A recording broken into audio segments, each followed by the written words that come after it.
Hello everyone, स्वागत है आप सबका एक बार फिर से हमारे YouTube channel career crack hub पर। इस चैनल के तहत आपको पता है हम एसएससी जीडी और एनटीपीसी के लिए एक पूरा का पूरा सीरीज पढ़ रहे थे। उस सीरीज का आज ये हमारा चौथा लेक्चर है। जैसा कि मैंने आपको ये प्रॉमिस किया था कि अगली क्लासेस में हम भारत और अफगानिस्तान के बीच के रिलेशन के बारे में पढ़ेंगे, उनके बॉर्डर के बारे में पढ़ेंगे।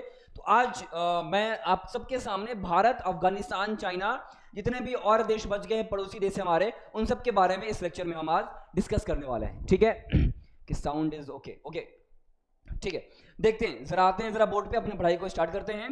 लास्ट क्लास में आपने देखा होगा कि लास्ट क्लास में हमने भारत के बारे में और पाकिस्तान की जो बॉर्डर रेखा है उनके बारे में देखा था कि इंडिया पाकिस्तान से कितने किलोमीटर का बॉर्डर शेयर करता है। ठीक है, भारत और पाकिस्तान के बीच में कितना किलोमीटर का रेखा है, क्या नाम है, ईच एंड एवरीथिंग। भारत के कितने राज्य हैं जो पाकिस्तान से बॉर्डर शेयर करते हैं। आज हम देखेंगे अफगानिस्तान के बारे में। And without wasting our time, बिना कुछ एक्स्ट्रा बात किए पढ़ाई को शुरू करते हैं। याद रखोगे यहां पर एक देश है अफगानिस्तान। ठीक है, तो भारत और अफगानिस्तान के बीच में जो बॉर्डर रेखा, जो सीमा रेखा, उसके बारे में क्या क्या पॉइंट है याद रखेंगे।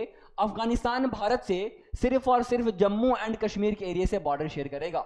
जैसे कि मैंने आपको बताया था कि भारत और पाकिस्तान के बीच में जम्मू कश्मीर है, पंजाब है, राजस्थान है और गुजरात है। ये चार ऐसे राज्य हैं जो इंडिया और पाकिस्तान के बीच में बॉर्डर शेयर करते हैं। लेकिन अफगानिस्तान और भारत के बीच में देखिएगा एक ये हमारा जम्मू एंड कश्मीर है जो बॉर्डर शेयर करेगा। तो याद रखिएगा Jammu and Kashmir shares border with India and Afghanistan. Bharat और अफगानिस्तान के बीच में जो बॉर्डर शेयर करेगा वो क्या होगा, हमारा भारत के अंदर एक जम्मू एंड कश्मीर। दूसरा पॉइंट, कितने किलोमीटर का बॉर्डर शेयर करेगा, तो आपको याद रखना है, आपको यहां पर पॉइंट याद रखना है, ये 106 किलोमीटर है। अफगानिस्तान और पाकिस्तान का बॉर्डर कितना होगा, 106 किलोमीटर। आपके लिए मैंने पूरा एक बॉर्डर का एक कंपाइलेशन तैयार किया है। उस कंपाइलेशन को आप जरा देखेंगे, समझेंगे, बड़े मुश्किल से वो मैंने अरेंज किया। इस पॉइंट को जरा आप याद रखेंगे, मैं अभी आपको वो पॉइंट दिखाऊंगा, अभी समझिएगा। जैसा कि पाकिस्तान और अफगानिस्तान के बीच में जो लाइन था उसको रेड क्लिफ लाइन बोलते हैं, सेम उसी की तरह, उसी के जैसा भारत और अफगानिस्तान के बीच में जो रेखा है उस रेखा को आप क्या बोलोगे, तो याद रखोगे उस रेखा को हम लोग दुरंद लाइन बोलते हैं, दुरंद रेखा के नाम से जानते हैं। याद रखोगे ये अफगानिस्तान और इंडिया के बीच का एक रेखा है। ठीक है, और ये भी पॉइंट याद रखिएगा, जो दुरंद लाइन है वो भारत और पाकिस्तान के बीच का तो रेखा है ही, साथ में दुरंद लाइन देखोगे अफगानिस्तान और पाकिस्तान के भी बीच का रेखा है। यानी कि जो दुरंद रेखा है, जो दुरंद लाइन खींची गई है वो भारत और अफगानिस्तान के बीच का तो रेखा ही, साथ में दुरंद लाइन पाकिस्तान और अफगानिस्तान के बीच का भी एक रेखा होगा। तो दोनों पॉइंट को आपको यहां पर याद रखना है। अफगानिस्तान के क्षेत्र में, अफगानिस्तान के मामले में आपको बस 3 पॉइंट याद रखना है। अफगानिस्तान और भारत के बीच का किलोमीटर का बॉर्डर कितना है, 106। कौन सा राज्य शेयर करेगा बॉर्डर, जम्मू एंड कश्मीर। और कौन सा रेखा है, तो दुरंद लाइन, यानी कि दुरंद लाइन भारत और अफगानिस्तान के बीच का एक रेखा होगा। आते हैं जरा चाइना के बारे में। चाइना के बारे में देखोगे तो चाइना और देखिएगा चाइना और हमारे भारत के बीच का बॉर्डर, मैं जरा आपको एक स्लाइड दिखा रहा हूं। याद रखोगे इस स्लाइड का आप स्क्रीनशॉट ले लीजिए, ये स्लाइड आपके लिए इंपॉर्टेंट है। स्लाइड के अंदर बहुत सारी महत्वपूर्ण बातें लिखी गई हैं। मैं हर एक राज्य का किलोमीटर और उनके जो बॉर्डरिंग, हमारे जो बॉर्डर वाले जो राज्य हैं उन सबको मैंने लिखा है। मैंने आपको बताया था कि बांग्लादेश, चाइना, पाकिस्तान, नेपाल, म्यांमार, भूटान और अफगानिस्तान, ये 7 ऐसे देश हैं जो भारत के साथ बॉर्डर शेयर करते हैं, जिसमें बांग्लादेश सबसे ज्यादा करेगा 4096.7, या इसको आप 6 भी बोलोगे, आप यहां पर 4096.7 लेकर के चलेंगे। देखोगे चाइना भारत के साथ कितना बॉर्डर शेयर करेगा, 3488। पाकिस्तान 3323। ये जो लिखा हुआ ना, ये क्रोनोलॉजिकल में, यानी कि एक सीक्वेंस में लिखा हुआ है। यानी कि देखोगे सबसे ज्यादा से नीचे की तरफ, यानी कि सबसे ज्यादा और नीचे आते हुए फिर थोड़ा थोड़ा हमारा कम होता जाएगा डिस्टेंस। तो सबसे ज्यादा शेयर करने वाला देश बॉर्डर बांग्लादेश, उसके बाद चाइना, उसके बाद पाकिस्तान, उसके बाद आओगे तो नेपाल है, नेपाल के बाद म्यांमार है, भूटान है और अफगानिस्तान है। बांग्लादेश शेयर करेगा 4096 किलोमीटर का, चाइना शेयर करेगा 3488, उसके बाद पाकिस्तान 3323, नेपाल 1751 1751, म्यांमार के बारे में 1643 1643, भूटान 699 और अफगानिस्तान सबसे कम कितना करेगा, 106 किलोमीटर का बॉर्डर शेयर करेगा अफगानिस्तान भारत के साथ। अब अगर देखोगे, अगर हम अभी चाइना के बारे में पढ़ रहे हैं, तो आपको मैंने बताया कि चाइना देखिए चाइना भारत से कितने किलोमीटर का बॉर्डर शेयर करेगा, 3488 3488।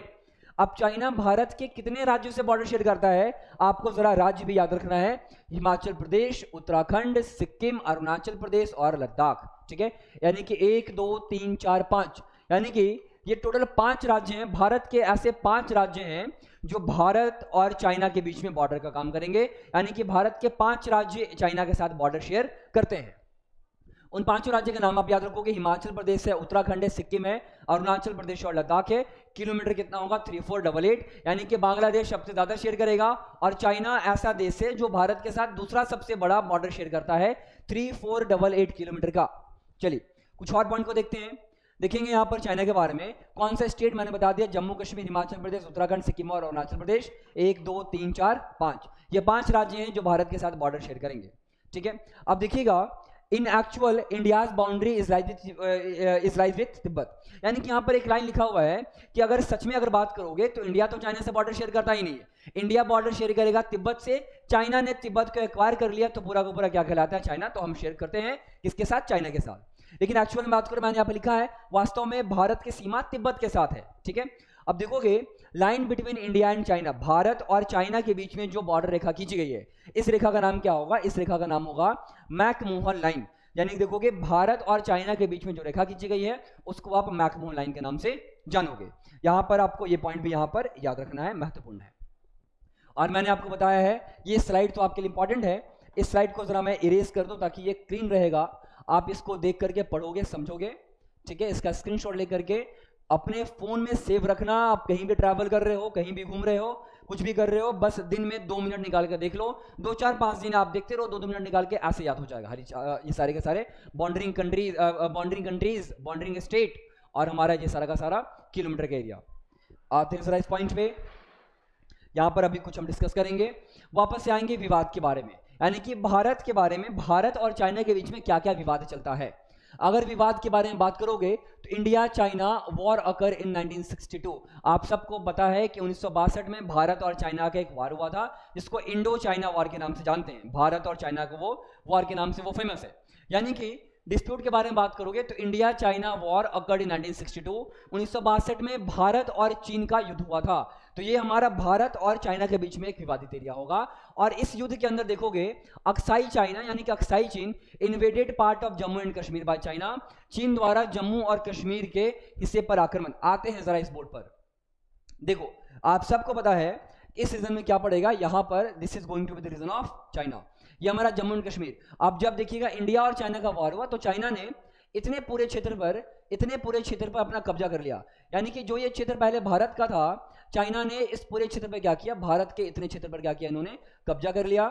और तब से 1962 से भारत और चाइना के बीच में ये जो क्षेत्र है ये एक विवादित क्षेत्र के नाम से जाना जा रहा है। ये पूरा का पूरा एक विवादित क्षेत्र है। इसको आप बोलते क्या हो, इसको हम लोग अक्साई चाइना या हिंदी में अक्साई चीन के नाम से जानते हैं। तो जो भारत का जम्मू एंड कश्मीर का जो अक्साई चाइना का रीजन है वो भारत और चाइना के बीच में क्या, हमारा भारत और चाइना के बीच में एक हमारा विवादित पार्ट है। ये विवादित पार्ट कब से हुआ है, 1962 में भारत और चाइना का जो युद्ध हुआ था जिसको आप इंडो चाइना वॉर के नाम से जानोगे, इंडो चाइना वॉर के नाम से जानते हैं। 1962 में हुआ था, याद रखेंगे। और अक्साई चाइना क्या हुआ था, अक्साई चाइना को चाइना ने हमारा इन्वेड कर दिया गया था। इन्वेड यानी कि उस पर कब्जा कर लिया था, आक्रमण कर लिया था। देखो एक चाइना और भारत के बीच में सबसे पहला विवादित पार्ट क्या, ये अक्साई चाइना का रीजन मैंने आपको दिखाया। दूसरा विवादित पार्ट है ब्रह्मपुत्र नदी। In China this river is known as Tsangpo, ये यहाँ पर दिस है, ठीक है, this river is known as Tsangpo नदी। मैं जरा इस बोर्ड पे इस मैप पे आपको लेकर के वापस आता हूं। अगर आप बात करोगे भारत के अंदर ब्रह्मपुत्र नदी के बारे में, तो ब्रह्मपुत्र नदी के बारे में आप एक पॉइंट समझिए, चाइना से ही ब्रह्मपुत्र नदी का ओरिजिन होता है। ब्रह्मपुत्र नदी यहाँ निकलती है। अगर आप डिटेल में समझो, मैं आपको डिटेल में समझाने के लिए एक बार कोशिश करता हूँ, हालांकि मैंने आपको ब्रह्मपुत्र नदी बड़े डिटेल में पहले वीडियो में भी कराया था, बट चलिए एक बार आप फिर से समझ लीजिए। चाइना में आएंगे तो चाइना में यहाँ पर एक ग्लेशियर है, इसको आप अंसी ग्लेशियर के नाम से जानते हो। अंसी ग्लेशियर चाइना में है। देखोगे अलग अलग जगह पे अलग अलग बोला जाता है, इसको आप अंसी भी बोल सकते हो, इसको आप अंगसी भी बोल सकते हो। तो जो आपको प्रोनाउंशिएट करना है आप कर सकते हैं, जो आपको बोलना है आप बोल सकते हो, या तो आप अंसी बोलो नहीं तो अंगसी बोलो, अंगसी भी बोल सकते हैं। तो चाइना में जो अंगसी ग्लेशियर है यहाँ से ब्रह्मपुत्र नदी का ओरिजिन होगा। और ब्रह्मपुत्र नदी चाइना से बहते हुए भारत की अरुणाचल प्रदेश से असम, और असम से देखोगे ये कहाँ चली आती है, बांग्लादेश, और बांग्लादेश के बाद ये बंगाल की खाड़ी में जाकर के एंड हो जाएंगी। ठीक है, आपको पता होगा, ये सारा पॉइंट मुझे लिखने की जरूरत नहीं है। ये हमारा अरुणाचल प्रदेश का राज्य होगा, ये असम का राज्य होगा, और ये जो पूरा जो एरिया है जो मैं ब्लैक कलर से मार्क कर रहा हूँ, ठीक है, ये जो पूरा क्षेत्र होगा, ये पूरा क्षेत्र क्या है, ये पूरा क्षेत्र हमारा बांग्लादेश का है, ये हमारा बांग्लादेश का रीजन है। तो ब्रह्मपुत्र नदी यहां से भारत के अंदर अरुणाचल प्रदेश में, अरुणाचल प्रदेश के बाद असम, और असम से कहां एग्जिट करती है, बंगाल की खाड़ी में। तो देखोगे चाइना ने बोला, अब देखोगे यहां पर विवादित पार्ट के बारे में क्या है, एक बार मैं आपको स्लाइड दिखा दूं, स्लाइड के बाद देखते हैं। Brahmaputra river in China, this river is known as Tsangpo. अब देखिएगा चाइना का एक क्लेम होता है, अगर आप देखोगे अभी न्यूज में, तो भारत के अंदर एक मीटिंग हुई थी जिसको आप बोलते हो G20 मीटिंग। G20 का एक समिट हुआ था पिछले साल, G20 का एक मीटिंग हुआ था। जिस दिन ये मीटिंग था उससे एक दिन पहले चाइना ने अपने देश के अंदर एक नया मैप प्रिंट किया, और मैप के अंदर बोला उसने कि भाई भारत का ये जो पूरा का पूरा क्षेत्र है भारत का, ये उसने बोला कि ये अरुणाचल प्रदेश का इतना क्षेत्र, मैं जरा एक बार पेन चेंज कर लूं, उन्होंने बोला, चाइना ने बोला कि अरुणाचल प्रदेश के ये जो इतना क्षेत्र है, उन्होंने बोला कि भाई ये पूरा का पूरा एरिया, यानी कि ये पूरा एरिया चाइना के अंतर्गत आता है। ये G20 के मीटिंग से एक दिन पहले चाइना ने किया था। देखोगे तो ये ब्रह्मपुत्र नदी भी भारत के अंदर, देखोगे भारत और चाइना के बीच में क्या है, एक विवादित नदी है। जैसा कि स्लाइड में लिखा हुआ था, ब्रह्मपुत्र नदी को चाइना में हम लोग सांगपो नदी के नाम से जानते हैं। सांगपो यानी कि क्या, इसको आप कुछ ऐसे लिखोगे, हर एक पॉइंट इंपॉर्टेंट है भाई, याद रखिएगा। ये हमारी ब्रह्मपुत्र नदी हो गई, ठीक है। तो ब्रह्मपुत्र नदी को चाइना में आप क्या बोलोगे, इसको हम लोग बोलेंगे सांगपो, TSANGPO, सांगपो नदी के नाम से जानेंगे। देखोगे मैं आपको ब्रह्मपुत्र नदी के बारे में एक पॉइंट वापस यहां पर पढ़ा दूं, अगर आप समझिएगा ब्रह्मपुत्र नदी के बारे में। देखिए अगर मैं आपको बताऊं ब्रह्मपुत्र नदी के बारे में, ठीक है, तो ब्रह्मपुत्र नदी 3 देशों में फ्लो करती है। ब्रह्मपुत्र नदी एक फ्लो करेगी चाइना के बाद ये फ्लो करती है भारत में, यानी कि इंडिया में, और इंडिया में बहने के बाद ब्रह्मपुत्र नदी चली जाती है बांग्लादेश चली जाएगी, ठीक है। देखोगे जब ब्रह्मपुत्र नदी भारत में फ्लो करती है, तो ब्रह्मपुत्र नदी भारत के 2 ही राज्य में फ्लो करेगी, एक फ्लो करेगी अरुणाचल प्रदेश में, और एक फ्लो करेगी भारत के असम के राज्य में। आप इसको असम भी बोल सकते हो, या आप इसको असम भी बोल सकते हो, दोनों में आप कुछ भी बोल सकते हो। अब आप समझेंगे, ब्रह्मपुत्र नदी जब चाइना में फ्लो करती है, तो चाइना में ब्रह्मपुत्र नदी को हम लोग सांगपो नदी के नाम से जानते हैं। इसको आप क्या बोलोगे, इसको आप बोलोगे सांगपो नदी, इसको आप सांगपो नदी के नाम से जानोगे। और भारत में के अरुणाचल प्रदेश में ब्रह्मपुत्र नदी को हम लोग दिहांग नदी के नाम से जानते हैं, और असम में इसका नाम क्या पड़ता है, असम में इसका नाम पड़ता है ब्रह्मपुत्र। एग्जाम में फिर से क्वेश्चन पूछेगा कि ब्रह्मपुत्र नदी का नाम ब्रह्मपुत्र कहां पड़ता है, तो सर भारत के असम के राज्य में। और असम से एग्जिट करके जब बांग्लादेश चली जाएगी, तो बांग्लादेश में ब्रह्मपुत्र नदी को हम लोग जमुना नदी के नाम से जानते हैं। जमुना याद रखेंगे, इसको आप क्या बोलोगे, जमुना नदी। जमुना और यमुना अलग है, जमुना अलग है भाई, कंफ्यूज नहीं होइएगा, ठीक है।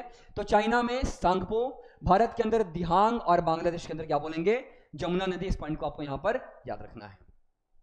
तो आते हैं जरा इस पॉइंट पे, समझिएगा ये हमारा चाइना का एरिया हुआ, चाइना का विवादित एरिया हमारा खत्म होता है। हर एक पॉइंट को पढ़िएगा, हर एक पॉइंट को जरा आपको याद रखना है। उसके बाद देखिएगा डोकलाम का पठार, डोकलाम प्लेट्यू, डोकलाम का जो पठार है कहां पर है, ये चुंबी वैली के पास है। अब चुंबी घाटी कहां पर, याद रखोगे चुंबी घाटी वैली, यानी कि Chumbi valley is try point, यानी कि 3 पॉइंट जहां पर मिलते हैं, इसको आप ट्राई जंक्शन भी बोल सकते हो। चाइना, भूटान और इंडिया, चाइना, भूटान और इंडिया का जो ट्राई पॉइंट है, वहीं पर ये हमारा डोकलाम प्लेट्यू है। अगर आप इस मैप पे आओ, इस मैप पे अगर मैं आपको दिखाऊं, समझिएगा आगे भी एक मैप है हमारे पास, बट चलिए इस मैप पे हम आपको एक बार समझाने की कोशिश करते हैं। देखो इस रीजन को आते हैं, इस रीजन को जरा मैं यहाँ पर इरेज करता हूँ, और आपको अगर मैं अच्छे तरीके से एक बार दिखाने की कोशिश करूँ, तो देखेंगे ये जो रीजन होगा, अगर आप बात करो तो ये अरुणाचल प्रदेश, यहाँ पर देखोगे ये हमारा भूटान दिख रहा है, ये भूटान है, ये हमारा सिक्किम है, और ये क्या है, नेपाल। तो नेपाल, भूटान, सिक्किम, और ऊपर में क्या पड़ेगा, इस में पड़ेगा चाइना। ये जो एरिया होगा, ये इस एरिया को आप क्या बोलोगे, इस एरिया को आप बोलोगे डोकलाम, ठीक है। और यहाँ पर एक पठार है, इसको आप क्या बोलोगे, डोकलाम का पठार, ठीक है। उस पॉइंट को जरा याद रखेंगे। तो जो डोकलाम का पठार है वो स्थित कहाँ पर है, चाइना, भूटान और भारत के ट्राई जंक्शन पॉइंट पे स्थित होगा। और जो डोकलाम प्लेट्यू है डिस्प्यूटेड है, विवादित है, किसके किसके बीच में, ये विवादित है चाइना और भूटान के क्षेत्र में। जो डोकलाम का पठार है वो एक विवादित पठार है। इंडिया क्यों बीच में आ गया भाई, अगर आप देखोगे कि डोकलाम का पठार चाइना और भूटान के बीच में विवादित है, इंडिया क्यों बीच में आया, क्योंकि भाई 7 सिस्टर्स, 7 बहनें, हमारा जो भारत का जो नॉर्थ ईस्ट इंडिया का मैप है, जो नॉर्थ ईस्ट इंडिया का मैप पड़ेगा, यहाँ पर हमारे 7 राज्य हैं भाई। यहाँ पर देखेंगे, यहाँ पर हमारे 7 राज्य हैं, समझिएगा। इस रीजन में अगर बात करोगे तो यहाँ पर 7 राज्य हैं, हर एक राज्य को देखते हैं।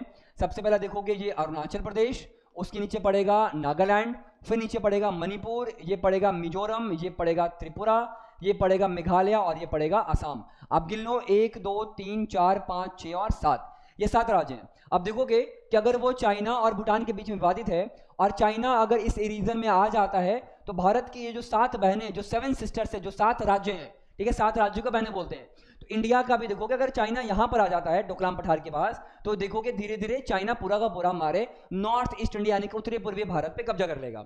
यही रीजन है कि भारत को बीच में आना पड़ा कि भाई भारत को बीच में आकर के भूटान को सपोर्ट करना पड़ा कि चाइना को सपोर्ट नहीं करेंगे, भूटान को सपोर्ट करेंगे तभी ये बचेगा। इस पॉइंट को आपको यहां पर याद रखना है। आते हैं जरा इस पॉइंट पे, 7 सिस्टर्स की वजह से भारत का शामिल होना यहां पर देखेंगे लिखा गया है। चलिए, 7 सिस्टर्स की वजह से भारत का शामिल होना। देखोगे चाइना सेड इधर India Bhutan do not support him otherwise with Nepal they interfere in between with this water dispute. देखो चीन ने कहा या तो भारत भूटान का समर्थन ना करे, जब इंडिया भूटान को समर्थन कर रहा था, जब सपोर्ट कर रहा था, तो चाइना ने बोला, इंडिया को बोला कि भाई या तो आप भूटान को समर्थन ना करो या अगर आप समर्थन करोगे अन्यथा नेपाल के साथ समुद्र तट जल विवाद में हस्तक्षेप करे, या नहीं तो वो चाइना नेपाल के साथ इंडिया से क्या करेगा, डिस्प्यूट के लिए आगे बढ़ेगा। तो बहुत सारे पॉइंट्स आपको याद रखने पड़ेंगे। तो डोकलाम का जो पठार है वो चाइना और भूटान के बीच का है, इंडिया को आना पड़ा क्योंकि इंडिया के लिए हमारे पास 7 सिस्टर्स हैं, भारत को अपनी 7 बहनों का रक्षा करना था, जिसके कारण इंडिया को आना पड़ा। चलिए, नाथुला दर्रा, ठीक है, याद रखेंगे नाथुला दर्रा कहाँ है। नाथुला दर्रा भी एक विवादित एरिया है, एकदम सिक्किम के पॉइंट में नाथुला दर्रा है। अगर मैं आपको मैप बताऊं तो देखोगे ये हुआ हमारा सिक्किम का राज्य, सिक्किम के बाद देखोगे ये यहाँ पर हमारा कुछ इस तरीके से अरुणाचल प्रदेश का राज्य बनेगा। ये जरा मैं एक बार नॉर्थ ईस्ट इंडिया बना करके आपको दिखा रहा हूँ, रफ मैप है, बस आपको समझाने के लिए है, इसीलिए बस देखो ये नॉर्थ ईस्ट इंडिया है, ये हो गया हमारा सिक्किम। तो इसी रीजन में क्या पड़ेगा, एक पास पड़ता है, एक दर्रा पड़ता है। इस दर्रे को आप क्या बोलोगे, इस दर्रे को हम बोलते हैं नाथुला दर्रा। यहां पर पड़ेगा एक दर्रा, नाथुला दर्रा। याद रखेंगे जो नाथुला दर्रा है, नाथुला दर्रा भी जो कि सिक्किम में स्थित है, ये भी भारत और चाइना के बीच में क्या हुआ, एक विवादित है। क्यों विवादित है, याद रखोगे क्योंकि यही वो दर्रा है, यही वो पास है जिससे भारत और चाइना के बीच में सिल्क का ट्रेड होता था। इसी पास को हम लोग भारत और चाइना के बीच का देखोगे हम लोग सिल्क रूट भी बोलते हैं, सिल्क रूट बोला जाता था, ठीक है, लिखा है सिल्क रूट। देखो 1962 में ये इसको क्लोज कर दिया गया था, जब इंडिया और चाइना का वॉर हुआ था तो 1962 में इसको क्लोज कर दिया था। फिर देखोगे 2008 में इसको वापस से रीओपन कर दिया गया। तो चाइना के रीजन में आपको यहाँ पर इतना पॉइंट याद रखना है। और सबसे पहले अगर आप ये पढ़ रहे हो तो आपको जानना चाहिए कि भाई पास होता क्या है, दर्रा होता क्या है। चलिए मैं आपको ये पॉइंट भी समझाता हूँ एक बार। आप ज्योग्राफी में आओगे ना तो ज्योग्राफी में आपको एक शब्द दिखेगा पास, जिसको आप क्या बोलते हो, इसको आप बोलोगे दर्रा। ये दर्रा होगा क्या, याद रखोगे, अगर मान लीजिए आपके 2 पहाड़ है, ये माउंटेन 1, ये माउंटेन 2, और 2 पहाड़ों के बीचों बीच 2 पहाड़ होगा, और देखोगे अगर 2 पहाड़ है और 2 पहाड़ों के बीचों बीच अगर एक रास्ता बना हुआ है, ये एक रास्ता होगा, 2 पहाड़ों के बीच में अगर एक रास्ता बना हुआ है, और ये रास्ता कैसा होना चाहिए भाई, ये रास्ता प्राकृतिक होना चाहिए, ये रास्ता प्राकृतिक होना चाहिए, नेचुरल होना चाहिए।